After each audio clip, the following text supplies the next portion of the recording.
নমস্কার, দি রিপোর্টে আপনাদের স্বাগত। সোদপুরের এইচবি টাউনের 7 নম্বরে যে রহস্যময় বাড়ির ভিতর থেকে দীর্ঘ কয়েকদিন ধরে তীব্র দুর্গন্ধ বের হওয়ায় মঙ্গলবার বিকেলে উত্তেজিত স্থানীয় বাসিন্দারা ক্ষোভ উগরে দিয়েছিলেন, সেই বাড়ির প্রত্যেকটি জানলা কোনো অজানা কারণে রহস্যজনকভাবে সিল করে দেওয়া রয়েছে। এতটাই নিশ্চিদ্রভাবে আটকানো যে কোনোভাবেই একটা মাছিও গলতে পারবে না ওই বাড়ির ভিতরে। দেখুন সোদপুরের সেই রহস্যময় বাড়ির বাইরের অংশ।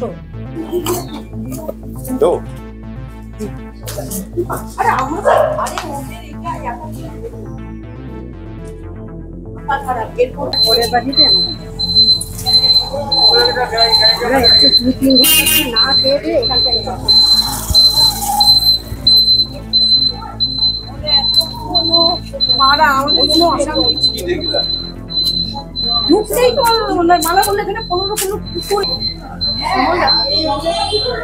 আমাদের তো বেরোতে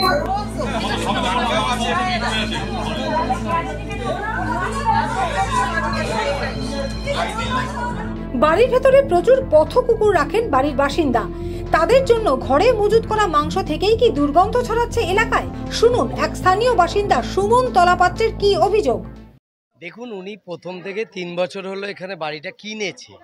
প্রথম দিন থেকে রহস্যজনক, ওনার বাড়ির জানলা দরজা সব সিল করা। কোনো একটা রেসিডেন্সিয়াল বাড়িতে এইভাবে থাকতে পারে না, পুডিং দিয়ে এরমভাবে জোর জবরদস্তি সিল। আর রিসেন্টলি আমরা ওনার বাড়িতে স্ট্রিট ডগ আছে, বিড়াল আছে, এগুলো খাওয়া দাওয়া যাই হোক, তো এমনি আমাদের কিছু নেই। কিন্তু রিসেন্টলি এত গন্ধ বেরোচ্ছে 10 দিন যাবৎ, রাস্তার আশেপাশে পাশের বাড়ি দূরত্ব দূর অবধি চলে যাচ্ছে। আমরা সন্দেহ করেছিলাম কিছু মোড়ে ভেতরে আছে কি না, তার জন্য আমরা পুলিশকে জানিয়েছিলাম। পুলিশ আমাদের দরখাস্ত দিতে বলেছিল আধার কার্ড করে, পাড়ার সবাই তাই দেওয়া আছে। কিন্তু উনি প্রথম থেকে অসহযোগিতা করে যাচ্ছে, কাউকে বাড়ির মধ্যে ঢুকতেও দেবে না।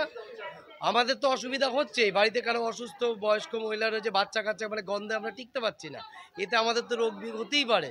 কিন্তু উনি পুলিশকে বারবার রিফিউজ করছে। মানে আজকে বড়বাবু এসে এখন ঢুকেছেন, এখন দেখা যাক ভেতরে কি আছে। আর স্থানীয় বাসিন্দাদের অভিযোগের ভিত্তিতে ঘোলা থানার পুলিশ বেশ কয়েকবার ওই বাড়িতে আসলেও অভিযোগ বাড়ির বাসিন্দারা পুলিশকে ঢুকতেই দেয়নি।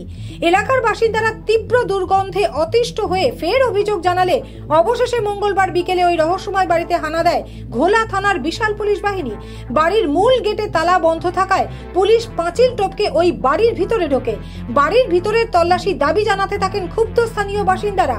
অবশেষে দীর্ঘ সময় পর বাড়ির বাসিন্দারা দরজা খুললে পুলিশ ওই বাড়ির ভিতরে ঢোকে এবং পুলিশের সঙ্গে ওই বাড়ির ভিতরে ঢোকেন কয়েকজন স্থানীয় বাসিন্দাও। দেখুন সোদপুর এইচবি টাউনের সেই রহস্যময় বাড়ির ভেতরের কিছুটা অংশের ছবি। যদিও স্থানীয় বাসিন্দাদের দাবি ওই বাড়ির গ্যারাজ সহ পুরো বাড়ির তল্লাশি চালালে বড় কোনো রহস্য উদ্ঘাটন হবে। উপরে চলুন, চলুন উপরে চলুন। আমার বলবো তাহলে পরে বলবেন না, আপনি আসুন। মা উপর থেকে কি যাবি? চলো তুমি চলো, মাথা চলো চলো। এই যে আমরা যেটা বলতে চাইছি এটাই, আপনাদেরকে এটাই বলতে পুরো সিল। যান সামনে যান।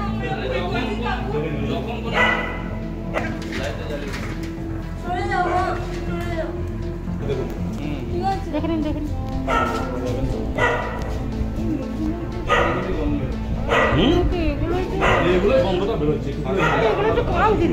এইটাই তো বলেছি পৌরসভার লোককে দিয়ে ফেলতে।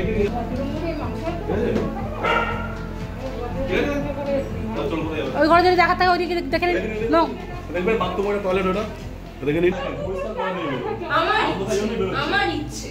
আমি কারোর সাথে নিজের মতো থাকি, আপনি বললেন আমি বেরোই না। কি বলবো?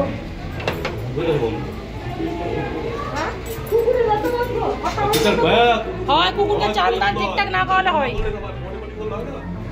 আপনি দেখার জন্য এসছেন, দেখবেন না?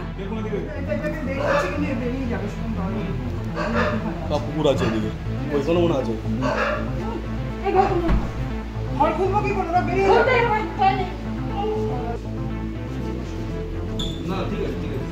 না দেখে নিন দেখে নিন দেখে নিন, কারণ পরে আপনাকে কেউ বলতে হবে। আপনাকেও চল বাবা সর, আপনি আসুন আগে। আসুন আপনি আসুন। ওই ক্লিন না করতে করতে এরকম হয়ে গেছে। কেন ঝগড়া করছি নিচে বলে আসলাম বেকার ঝগড়া করছি সেটা আপনাদের কথা বুঝতে পারছি তো। সোদপুর থেকে শ্যামল পাল এবং রাজাদের রিপোর্ট, দি রিপোর্ট। আরো বিভিন্ন খবরের আপডেট জানতে হলে অবশ্যই সাবস্ক্রাইব করুন দি রিপোর্ট চ্যানেলটি, কারণ আপনাদের একটা সাবস্ক্রিপশন আমাদের কাছে অত্যন্ত মূল্যবান। জয় হিন্দ।